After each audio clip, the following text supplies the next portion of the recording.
네, 안녕하세요. 들리세요?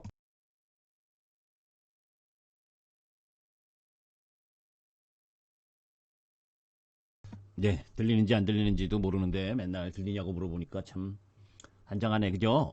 근데 요것도 뭐 추석 지나면은 뭐야, 이 자격증 있는 전문가부터 시작을 해서 양방향 통행이 된다니까, 그죠? 추석 때까지만 조금 불편한 흐름이 좀 더 지속될 수 있다라고 보시면 되고, 자, 이제 뭐 주말 시장이니까 간단하게 몇 가지 중요한 사항만 관련해서 이야기를 할게요. 자, 일단 잭슨홀 미팅이 무사히 끝났죠, 그죠? 그 잭슨홀 미팅에서 파월 연준 의장이 뭐 원론적인 이야기를 했어. 이제는 때가 왔다, 그죠? 그런 흐름들 속에서 이제 금리 인하를 거의 뭐 확정적으로 이야기하는 흐름을 보여줬고 그것에 어, 상응해서 미국 시장이 상승하는 흐름을 보여줬고 그런데 이제 전체적으로 보게 되면 미국 시장에서 이제 금리 인하에 대한 기대감이 커서 올라온 건 분명한데 이제 요 부분이지 요 부분부터 이야기를 하나 하도록 하는데 이제 정책을 조정할 때가 왔다. 인플레이션이 2%를 향한 지속 가능한 경로를 향하고 있다는 내 확신은 커졌다. 뭐 이랬어. 실질적으로 뭐 0.5%를 인하한다. 뭐 이런 얘기는 없었고 0.25%는 인하할 거고. 그죠? 그래서 지난해 7월 패드 기준금리 인상 사이클이 종료된 이후 1년 2개월 만에 인하로 이제 방향 전환 가능성을 보여준 거죠. 그래서 파월이 이제 피벗의 시간을 이제 맞이하는 흐름을 보여줬는데 시선은 인하폭으로 가는 거지. 이제 인하폭. 뭐 0.25%를 인하할 거다. 또 0.5%를 인하할 거다라는 이야기를 하는데 우리가 이제 0.5% 인하니까 바람직하진 않아. 그건 이제 또 시장의 변화를 또 가지고 올 요소인데 중요한 건 이제 8월 고용 보고서가 9월 6일 날 발표하잖아요. 그죠? 9월 6일 날 발표하는 이 고용 보고서가 인하폭을 결정할 거라고. 그죠? 그리고 이제 그 전에 이제 단박에 놓여져 있는 게 8월 28일 날 엔비디아의 실적 발표가 있죠. 그것에 따라서 또 이제 시장이 움직일 거고 일단 제롬 파월이나 캐나다 은행 총재나 뭐 영란은행 총재 모두 다 이제 이 피벗에 대한 이야기를 하고 있는 상황이고 그런 물가에 대한 완화 국면을 인정하는 상황이기 때문에 파월의 이 이야기는 뭐 시장에 일단 긍정적으로 영향을 미쳤어요. 그런데 제가 이제 매번 여러분들께 이야기하지만 금리 인하를 한다고 시장에 무조건 좋으냐? 아니다. 그죠? 이제 그 부분과 관련돼서 이제 봐야 될 부분이 이 부분이야. 금리 인하를 하게 된 경우를 우리가 보게 되면 과거 주요 금리 인하 시점에 S&P 500 지수를 보게 되면 이게 이제 그 지수 부분인데 자 이제 95년도, 1995년도도 있고 2001년도, 2007년 금융위기 때, 2019년 미중 무역 갈등 때 이렇게 이제 이런 중요한 상황 때마다 금리를 인하를 했어. 그죠? 이제 금리 인하 시점, 첫 금리 인하 시점을 이렇게 비교해 보면 금리 인하 이후에 그죠? 이렇게 하락을 지속한 경우도 금융위기 때 있었고 또 2001년에도 하락을 지속했었던 때가 있었고 반면에 요 두 변의 경우 2019년과 1995년 요때는 지수가 상승을 했지. 그래서 금리 인하를 무조건 뭐 시장이 하락한다. 무조건 상승한다. 이렇게 바라보면 안 된다고. 그러니까 그런 부분들 속에서 이제 여러 가지 사안들을 살펴봐야 되는데 이게 이제 경기가 정말 급냉해서 하락을 하는 건지 아니면 하락할 가능성 때문에 뭐 미리 사전적 보험적 성격으로 금리를 인하하는 성격의 금리 인하인지 이제 이런 여러 가지를 파악해야 될 부분이 뭐냐면 왜냐면 이거죠. 지금 미국 시장 금리가 그죠? 미국 시장 금리하고 우리 시장 금리를 한번 딱 살펴보면 여기지. 지금 미국 시장이 이번에 8월 22일 동결을 함으로 인해서 우리 시장이 8월 22일 날 동결함으로 인해서 3.5%. 그죠? 미국은 지금 5.25에서 5.5%잖아. 그러니까 0.25bp, 0.5%뭐 요 정도 인하해 가지고는 시장에 이렇게 막 유동성이 세게 들어올 수 있는 그런 형태가 아니란 이야기지. 그죠? 우리 시장도 마찬가지고 우리 시장도 2%대 이하가 전개가 돼야 사실 시장의 유동성, 개인 유동성이 들어올 수 있는 흐름 부분이 진행되지 지금 절대적으로 3% 이상에서는 쉽게 개인 유동성이 들어오기가 어려운 국면이고 미국 시장도 마찬가지 지금 0.25% 인하해가지고는 시장에 개인 유동성이 그렇게 세게 들어올 수 있는 여건은 안 된 거지 절대적인 금리가 높은 상황이니까 그런데 이제 여기서 하나 봐야 될 부분 중에 하나가 아까 이야기했었던 9월 6일 날 그죠? 발표되는 고용 지표에서 고용이 안 좋으면 또 경기에 대한 충격을 받을 거 아니에요. 그러니까 아주 딜레마란 말이에요. 그죠? 그러니까 경기가 안 좋은 흐름 부분이 고용 지표가 너무 안 좋게 나오면 또 이 경기가 지금 단박에 침체됐다라는 부분 때문에 안 좋을 수 있는 부분 그 속에서 0.5% 인하를 하는 건 크게 바람직한 게 아니지. 그죠? 보험성 금리 인하의 측면, 선제적 금리 인하의 측면 이렇게 가면서 0.25%, 0.25% 이렇게 천천히 인하하는 단계 흐름이 전개가 됐을 때 시장이 더 양호한 흐름을 보여줄 가능성이 높다는 걸 이야기를 하는 거고 여하튼 미국 시장에서 일단 잭슨홀 미팅에서 이전처럼 매파적 발언을 하지 않았다는 것만으로도 시장은 환호를 했고 그 환호를 했기 때문에 대부분의 섹터 부분들이 반등을 했어요. 그런데 이제 우리 시장은 뭐예요? 요번에 8월 22일 목요일 날 금리 동결을 했잖아. 그 동결을 한 이유가 가계대출, 그죠? 가계대출이 계속해서 증가하고 있고 주택담보대출도 계속 증가하고 있고, 그죠? 그러니까 시장 여건으로 보면 우리 시장은 금리 인하를 해야 되는데 이 상하리만큼 우리나라는 뭐예요? 부동산 투자, 그죠? 이게 부동산 투자가 집중되는 이유 중에 하나가 뭐냐? 사모펀드의 역할도 크죠, 사실은. 사모펀드 역할도 큰 거야. 부동산 투자, 부동산 사모펀드 이쪽 라인 부분의 영향도 저는 크다라고 보는데 여튼 그런 가운데에서 뭐예요? 은행만 그죠? 은행만 마진을 높게 보이는 거 아니에요. 그죠? 요번에 또 주택담보대출 금리 또 올렸잖아. 그건 이제 누굽니까? 이연보 금감원장이 또 뭐라고 은행과 은행의 그 금리 인상을 뭐라고 뭐 강도 높게 뭐 이야기하겠다라고 이야기를 하던데 궁극적으로 우리 시장의 자영업자들이나 이 경제 상황을 고려하면 금리 인하를 해야 되는데 하지 못하는 상황을 이 부동산 투자와 이 가계은행 대출 증가 이 부분이 이제 막고 있단 말이에요. 근데 이제 왜 이 부분이 중요하냐면 이게 아주 복잡한 흐름 부분을 함께 갖고 가는 게 왜냐면 미국이 금리를 인하를 하는 흐름으로 가니까 사실 엔화도 강세를 보이면서 엔캐리 트레이드의 청산 뭐 이런 부분들 때문에 한번 쇼크를 8월 5일 날 받았었는데 그때부터 우리 시장도 원화 가치가 강세를 보이잖아. 그죠? 그러면 이제 어떤 현상이 전개가 되냐면 이런 부분이란 말이에요. 그러니까 한국이 수출 국가인데 그죠? 수출을 하는 데 있어서 달러로 환산한 검은색이 달러로 환산한 수출이고 원화로 환산한 게 이제 빨간 부분인데 이 수출의 원화 강세를 보이는 상황 속에서는 그죠? 수출 부분이 수출 관련 기업들의 매력도가 다소 떨어질 수가 있지. 그죠? 그래서 우리나라 수출 부분에 있어서 지금 뭐 수출이 그 전체적인 뭐 중량이나 이런 부분이 떨어진다기보다 환율을 환산해서 수출의 마진을 갖고 오는 부분이 다소 약화될 수 있다는 소지가 있는 거예요.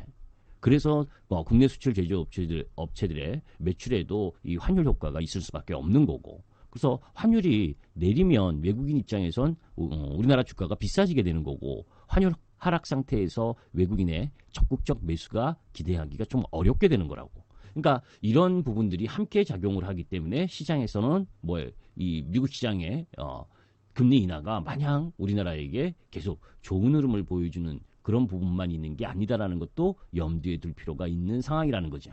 그러니까 이제 그런 부분들을 염두에 둬야 되는데 일단 기본적으로는 미국 시장에서 파월 연준 의장 발언 이후에 올랐다 내렸다 하다가 고점 부근에서 끝났지. 그런데 여기서 이제 잘 보시면 미국 시장에서 누가 더 많이 올랐느냐야. 일단 상징적으로 엔비디아하고 그죠?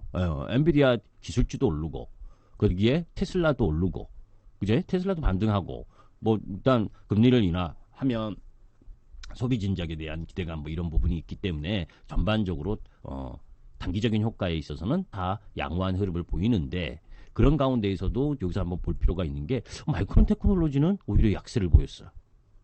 그죠?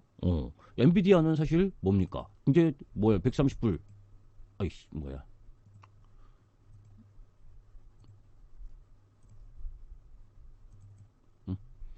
조정 보이고 엔비디아는 그죠? 거의 고점 그죠? 고점 근처에 와 있잖아. 그죠? 130불을 요 라인 부분에서 지금 조금 주춤하긴 했었어도 130불 내에서 한 번 더 치면 140불 고점이란 말이에요. 그죠? 그런데 아까 본 것처럼 마이크론 테크놀로지나 인텔 이런 쪽은 뭐해?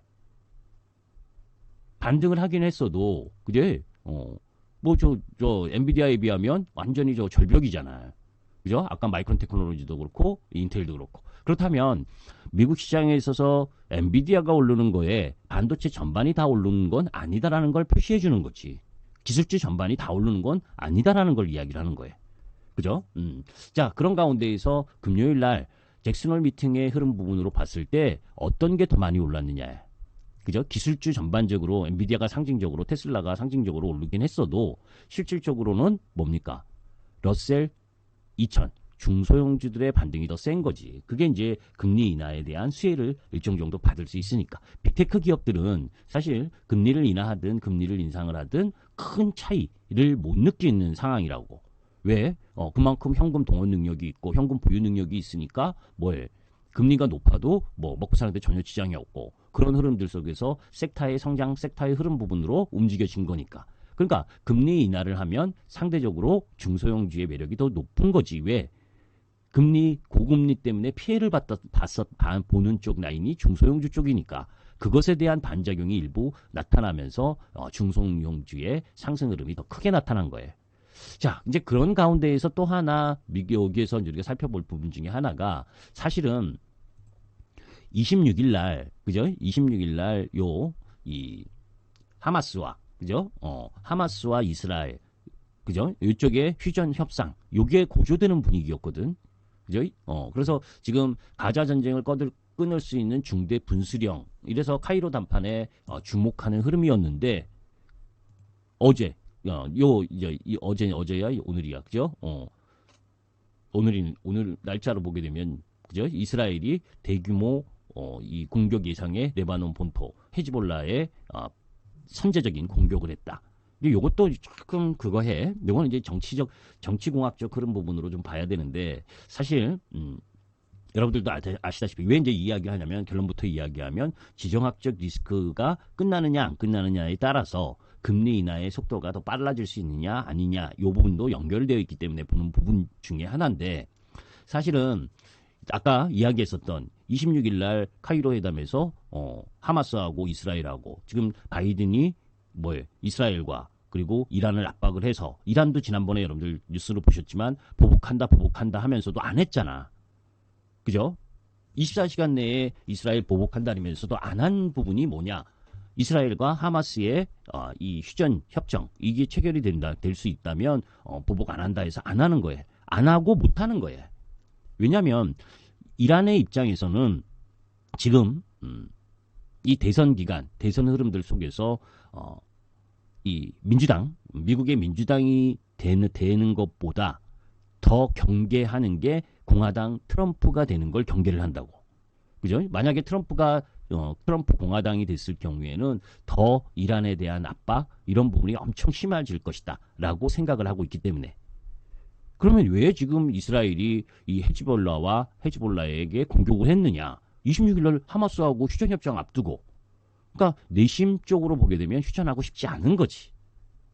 그죠? 휴전하고 싶지 않는 부분이 큰 거지. 사실 헤즈볼라가 로켓 320발 이상 보복 발사했다는데 이건 평소에도 이 정도는 서로 쏘고 하는 수량이라고. 만약에 헤즈볼라가 대규모 공격을 준비하고 있었다면 이 320발이 아니라 몇천 발을 쐈을 거예요. 그럼에도 불구하고 이스라엘이 선제 타격을 한 건 저 26일 이 카이로 회담에 있어서의 이 휴전을 막으려고 하는 의도가 있지 않았느냐. 그렇다면 이제 이 지정학적 리스크는 좀 더 지속될 수 있다는 부담감도 있는 거라고. 사실 네타냐후가 비리가 있고 했다는 걸 우리가 알고 있잖아요. 그죠? 만약에 카이로 회담에서 휴전이 성사가 되게 되면 네타냐후 이스라엘 연정은 물거품이 되고 이제 휴전 협정으로 들어가면서 이후에 네타냐후 총리는 재판에 회부될 가능성이 높아. 그러니까 자꾸 전쟁을 연결시키고 있고 사실 해리스가 22일 날 민주당 전당대회가 있었잖아요. 그죠? 그때까지는 좀 조용했었던 거 아니에요. 그거 끝나고 나니까 지금 또 이스라엘이 공격을 하고 있는 거지. 그죠? 그러니까 이런 흐름들이 보게 되면 이스라엘은 일정 정도 미국의 지금 바이든 민주당이 대선에서 승리하는 것보단 트럼프하고 관계가 더 돈독하니까 반면에 이란은 그죠? 이스라엘의 지금 이런 교전보다 더 중요한 건 이후에 트럼프가 됐었을 때 자기네 나라 이란을 더 압박할 수 있다는 우려. 이런 복합적인 관계까지 진행되니까 지금 이 휴전 협상이 상당히 진통이 있는 흐름으로 간 거다라고 보는데 사실 그런 왜 이런 부분까지를 같이 이야기를 하냐면 요것도 있기 때문이야. 실질적으로 지금 아까 이야기했었던 국내 이 달러 약세, 지금 달러가 100불, 그죠? 달러가 100 거기에서 지금 왔다 갔다 하는데 지금 달러 약세가 더 진행되면 우리 시장의 원화 강세가 더 진행될 수가 있잖아요. 일본 엔화도 마찬가지고 이러면 또다시 또 비단 우리나라 수출지에게도 안 좋은 영향 흐름 부분만 있는 게 아니라 시장 전체적으로 외인 매수의 약화 가능성도 있는 거고 이제 그런 가운데에서 지금 전체적으로 봤을 때 해리스나 조금 전에 이제 지정학적 리스크하고 같이 연결을 해서 이야기를 하면 해리스는 법인세를 인상하려고 하는 쪽이잖아요, 그죠? 그러면서 이 뭡니까? 요 이전에 보았었던 걸 같이 보면 해리스 쪽 부분에 있어서는 법인세 강화, 법인세를 인상하는 부분, 이런 부분에 대한 부분도 있고 거기에 이제 트럼프 쪽 라인 부분으로 보게 되면 기존에 얘기 다 했었던 내용들이니까 다 더 이야기할 건 없고 여튼 이제 그런 흐름 부분들이 일정 정도 있는 그런 상황이라고. 그래서 이제 시장이 전반적으로 미국 시장이 양호한 흐름을 보이긴 했었어도 그죠? 매파적인 것보다는 완화적인 비둘기파적인 흐름 부분이 진행되면 되는 게 더 양호한 건 시장에 양호한 건 당연하니까 여튼 이제 그럼에도 불구하고 비단 미국 시장에서 저렇게 좋게 반응을 했다고 해서 금리 인하에 대한 기대감 이런 부분들이 계속해서 시장을 끌고 올라갈 수 있느냐 하는 부분은 조금 더 지켜봐야 된다는 걸 애둘러서 내가 표현한 거고 자 이제 그런 가운데에서 자 그러면 이제 여기서 이 대목에서 여러분들 질문 사항이 나와야 돼. 사실은 야 그러면 수출주 부분이 저 원화 강세에 의해서 지금 그걸 보자고 환율을 이제 아이러니하지 않아요, 여러분들? 엔달러가 144엔이야. 그죠? 언제 우리 봤잖아. 8월 5일 날 충격받을 때 그때도 141엔, 142엔까지 왔다가 144엔 거기서 막 움직였잖아. 그런데 엔달러는 비슷한 가격대에 놓여져 있는데 시장 지수는 일본 시장이든 미국 시장이든 다 올라와 있잖아. 그러니까 얼마나 아이러니하냐고. 처음에 142엔, 144엔 내려올 때는 시장 글로벌 시장이 다 충격을 받고 막 난리부르스를 치더니. 그죠? 그러니까 거의 그런 흐름들을 우리가 하늘 차트에서 보더라도 마찬가지 그런 흐름이라는 얘기인 거예요. 지금 우리 시장에서 수출주들이 이렇게 1,300원 원화 약세 흐름 1,370원에서 1,390원 이렇게 놓을 때는 그죠? 환율 매력 이런 부분들 때문에 수출 부분에 있어서 경쟁력도 좋았고 반면에 이렇게 내려와 있는 상태에서는 수출주들이 그때보다는 다소 약화될 건 당연한 거지. 그죠? 그러니까 우리 시장의 수출도 2, 4분기에 7월달 수출 실적이 좋았지만 조업일수 감안해서도 마찬가지고 3, 4분기로 가면 꺾일 수 있는 부분 이게 단지 환율하고도 같은 영향을 미치는 요인이기 때문이라고. 그러니까 여타 수출주들이 지금 자동차가 더 많은 수출을 할 수 있을 여건이냐? 응? 금리를 미국 시장에서 소폭 인하한다고 더 많이 수출이 증가할 수 있는 지금 여건이냐라고 보면 그 0.25%까지 인하해서 수출이 더 증가한다는 건 쉽지 않을 거다. 그죠? 그러니까 그런 부분들도 다 고민을 함께 하고 있는 거야. 자, 그런 가운데에서 지금 나스닥 지수의 모습을 보게 되면 자, 양호하잖아. 그죠? 어떤 모습하고 비슷해요. 딱 엔비디아 모습이야. 그죠? 엔비디아 모습이잖아. 엔비디아 음봉 나니까 음봉 나고 양봉 나니까 양봉 나고 이게 나스닥의 모습이라고. 그리고 나스닥 최고점하고도 거의 근접해 있는 게 나스닥의 이 엔비디아의 모습인 거고. 그죠? 그러니까 엔비디아가 28일 날 실적 발표 이후 더 올라가느냐 못 올라가느냐 이거에 따라서 나스닥 지수는 영향을 받을 가능성이 높다라는 거지. 그죠? 자, 그런 가운데에서 니케이 마찬가지 우리가 금요일 날 다 봤으니까 대만도 마찬가지고 대만이 상대적으로는 나스닥보다는 조금 못한 흐름인 거이잖아요. 그죠? 니케이도 마찬가지고 그런 흐름들이 미국 시장의 이 달러 약세 흐름 부분들 속에서 대만도 마찬가지지. 수출 국가니까 우리나라하고 그러다 보니까 이 여타 부분에 있어서 나스닥만큼 힘을 못 받는 그런 형태인데 그럼에도 불구하고 뭐 큰 이상은 없는 상황이고 반등을 하긴 했으나 그 힘이 엔비디아보다 못하잖아. 인텔이나 마이크론 테크놀로지 인텔보다는 조금 강하고 마이크론 테크놀로지보다는 강한 부분이지만 AI 엔비디아보다는 못한 흐름이잖아요. 수출주들이니까 다. 그죠? 엔비디아가 올라간다고 이만큼을 더 올라갈 수 있을 거냐라고는 보지 않는다는 거지.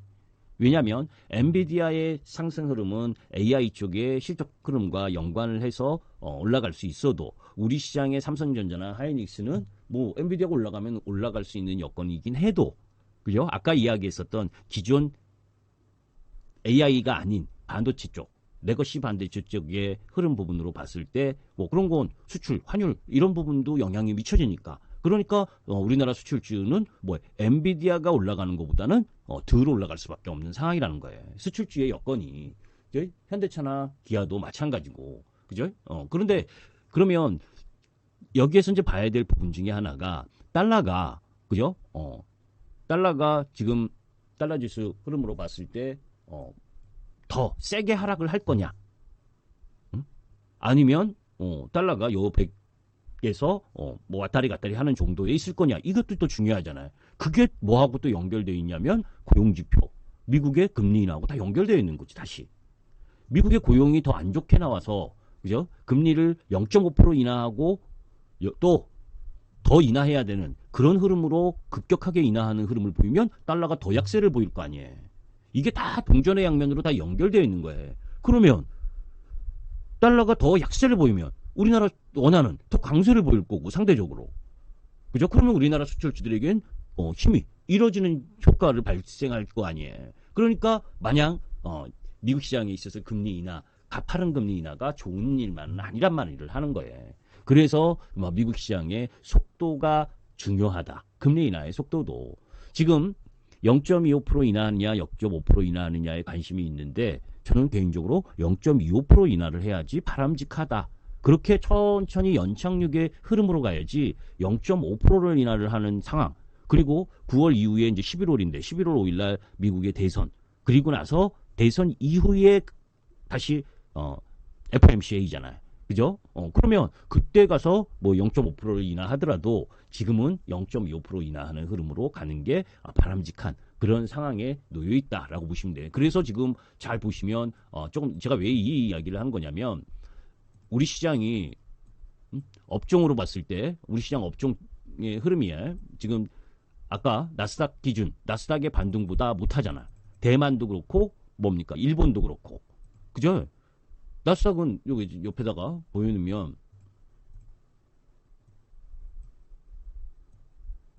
그죠? 잘 보시면 나스닥은 다 정배열이 지금 다 돼서 추세를 다 복원했잖아요. 추세도 다 돌아 나오고. 그죠? 그러니까 이거를 월별로 보게 되면 지금 떨어진 폭은 얼마입니까? 9점 대비 이제 3% 내외야. 여기서 요 최고점 대비 떨어진 폭이. 그런데 대만이나 일본 그죠? 반등을 하긴 했어도 니케이도 그렇고 뭡니까? 아랫꼬리 달고 강하게 반등을 해줬지. 그래도 윗꼬리를 보게 되면 다 상대적으로는 나스닥보다는 못한 현상이 그 부분이다. 그리고 우리나라도 예외가 아닌 거고. 그죠? 그래서 우리나라도 지금 V자 반등 들어온 건 양호하게 들어왔고 여기서 급락해서 들어왔고 내일 뭐 이 이상 시작을 하겠지, 그지? 그런데 막 우여곡절이 있어서 조금씩 올라가도 섹터를 바꿔가면서 움직이니까 시장이 힘든 거라고. 그죠? 왜냐면 종합주가지수가 여기 이 위치 2750포인트 뭐 지금 이제 내일 오르면 2750 근처 라인들에 들어오는데 그러면 이 정도까지 섹터 종목들이 다 반등을 했느냐? 그렇지 않잖아. 종목들을 보면. 그죠? 자동차도 제 지수 기준으로 보면 이 정도 있어야 되는데 기아도 이 정도 있어야 될 거 아니에요. 아까 하이닉스도 그죠? 이 정도는 있어야 되고 이 위치까지는 그죠?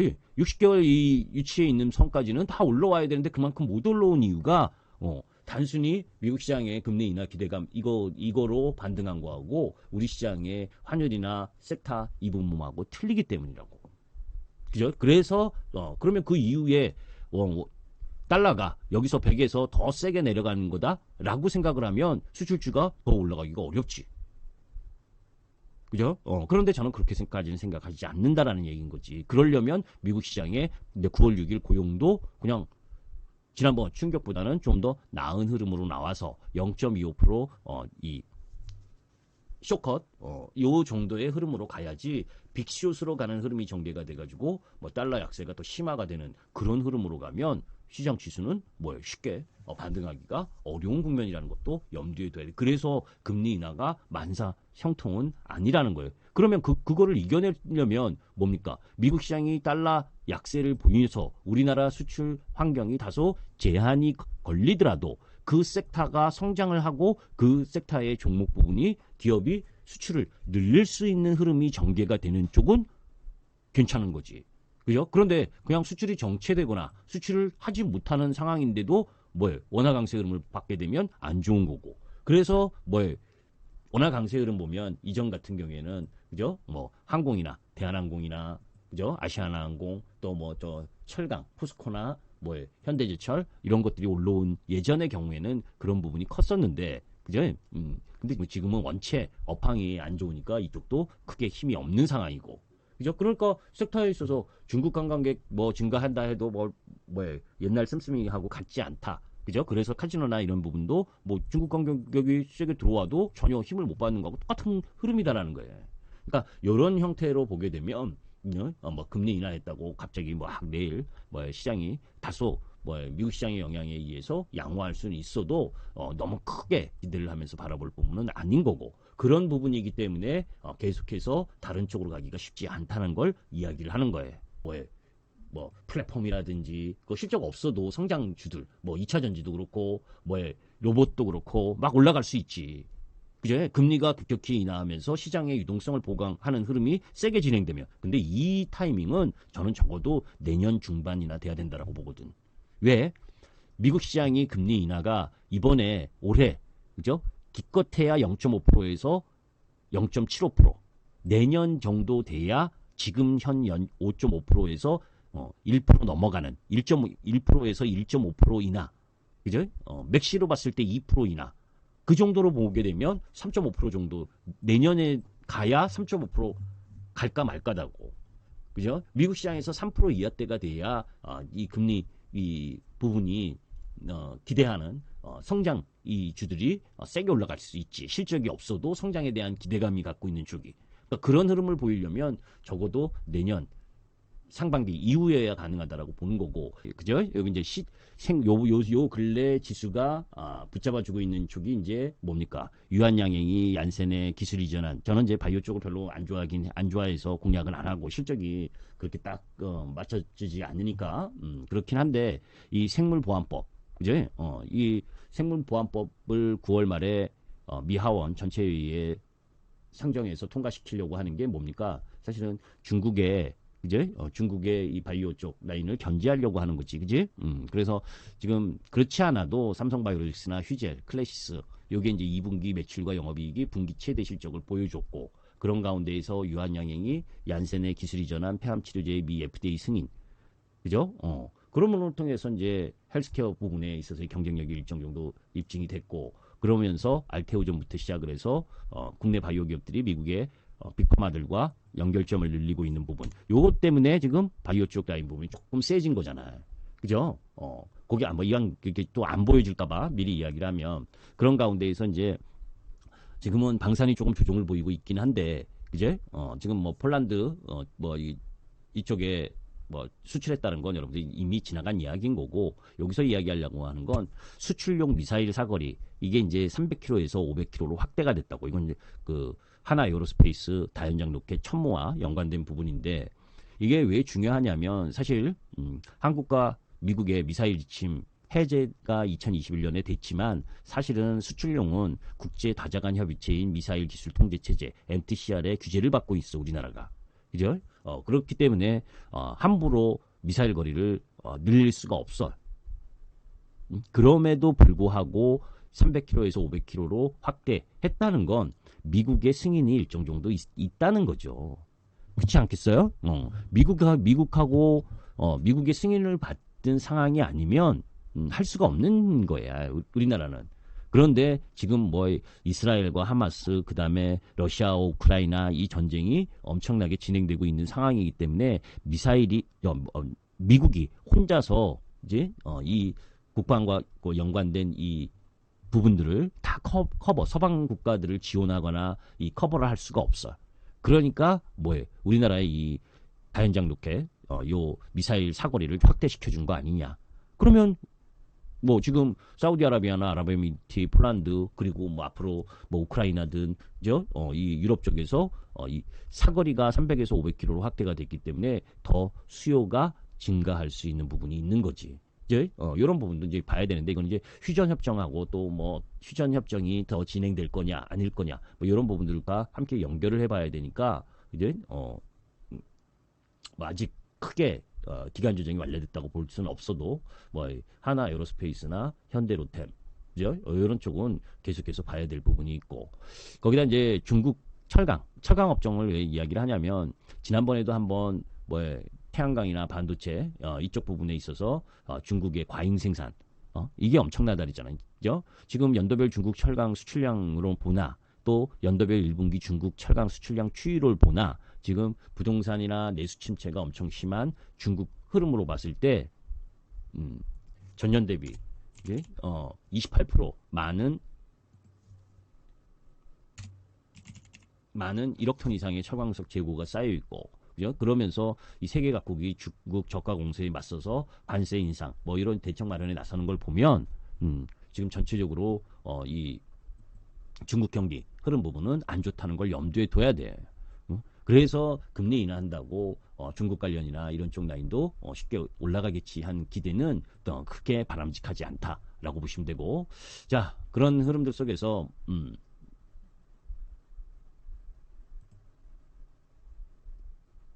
이렇게 더 돼야 되는데 아까 달러 이거 보여주려고 했던 거예요. 그죠? 근데 아까 자꾸 공유가 안 돼가지고 그죠? 지금 달러가 107, 108 하다가 그죠? 100까지 내려왔잖아. 이렇게 달러가 약세를 보이는 현상이 지속될 거로 보느냐. 그죠? 여기서 반등 흐름이 나올 수 있는 위치로 볼 거냐. 이게 이제 미국 고용과 금리 인하고 다 연결되어 있으니까. 그죠? 지금은 이제 일별로는 2024년 처음 요때 요 저점 라인 부분까지 내려온 거잖아요. 그죠? 그런데 얘가 더 내려오는 쪽으로 보게 되면 금리 경기가 그죠? 경기가 더 안 좋아질 거라고 보는 거고 더 안 좋아지는 흐름으로 보게 되면 달러 엔화 그죠? 엔달러 환율 얘가 잘 보세요. 얘가 8월 5일 날 이때 이렇게 급락할 때 엔화 강세가 진행될 때 시장이 충격을 받았잖아. 지금 그 위치 근처잖아, 사실. 그죠? 그러면 여기서 더 얘가 엔화가 강세 흐름으로 전개되면 또다시 뭡니까? 부담스러워한단 말이에요. 시장은 앵테리 트레이드에 대한. 그래서 미국 시장의 금리 인하가 금리 인하가 뭡니까? 더 가속화되는 그런 흐름으로 가는 게 시장에 좋은 일만이 아니라고. 그죠? 그래서 이 금리와 연관된 여러 가지 부분들을 함께 고려해야만 봐야 된다라고 보시면 돼.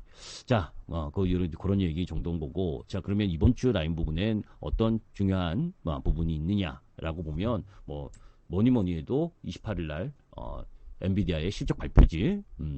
그 엔비디아의 실적 발표 28일인데 요 29일 우리 시장으로는 29일 아침에 알 수 있는 거고. 이제 그래서 그 부분이 중요할 텐데 사실 미리 엔비디아가 오늘 내일 그러니까 월요일 화요일 금요일도 올랐는데 다음 주 주초에 더 올라가기는 저는 개인적으로는 쉽지 않다라고 보는데 그러면 정고점을 넘어서는 건데 그죠? 그 정고점을 넘어서는데도 불구하고 우리 시장의 하이닉스 위치가 저 정도에 있다는 건 쉽게 넘어가기가 어렵지 않겠느냐라고 보는데 그건 실적이 발표가 되어 봐야 되는 거가 발표가 돼봐야 하는 거고 그죠? 자, 여하튼 그런 가운데에서 7월 내구재 주문, 그죠? 내구재 주문도 조금 나아질 거라고 보니까 요거는 달러 강세의 배경이 될 수 있는 부분이고, 그리고 이제 화요일 날 미국 컨퍼런스 소비자 신뢰 지수, 그죠? 요거는 전달보다 조금 낮게 나올 수 있는 부분, 요거는 또 달러 약세를 나타낼 수 있는 부분이고, 그죠? 그리고 이제 요게 연관돼서 수요일 날 현대차 2024 인베스트 데이가 있고. 호주 CPI가 있는데 호주는 미국보다 선행적으로 금리를 인하하고 하는 상황이기 때문에 뭐 그렇게 나쁘지 않을 것이라고 보여지는 거고 거기에 이제 한국 게임 개발자 컨퍼런스가 29일에서 30일까지가 있으니까 요 29, 30일 앞두고 뭐 게임 관련주들이 조금 반등하려고 월요일 화요일 날 반등하려고 하겠지. 그지? 미국 시장에서 금리 인하 기대감 뭐 이런 부분부터 시작을 해서 요 게임 개발자 컨퍼런스 이게 있으니까 그죠? 근데 뭐 그 힘 탄력은 그렇게 크게 나타날 것이라고 보지는 않고 그죠? 거기에 이제 뭐 금요일 부분에 있어서는 유럽 심장학회 그리고 미국 7월 PC 물가 뭐 물가는 이미 뭐 완화가 되고 있다는 건 알고 있는 상황이기 때문에 이 지표 역시 그렇게 나쁘게 안 나올 거고 그래서 전체적으로 보게 되면 다음 주 이제 엔비디아 실적이 가장 큰 시장의 흐름을 보여줄 거다. 그죠? 그 정도의 흐름 부분이 진행될 상황이고, 자, 이제 그런 가운데에서, 아까 생물보안과 관련된 부분은 여러분들이 한번 읽어보시고, 그래서, 이 CMO, CDMO, 그죠? 그래서 그쪽 부분으로, 이 내용 부분들을 보게 되면, ST팜, 뭐 그 정도가 괜찮아 보이는 기술적 위치. 뭐 그런데 사실 저는 바이오는 뭐 별로 크게 뭐 하고 싶은 마음이 없으니까 여튼 그런 부분에 아까 뭐 환율과 관련된 부분도 요 내용 한번 읽어보시면 또 자세하게 알 수 있고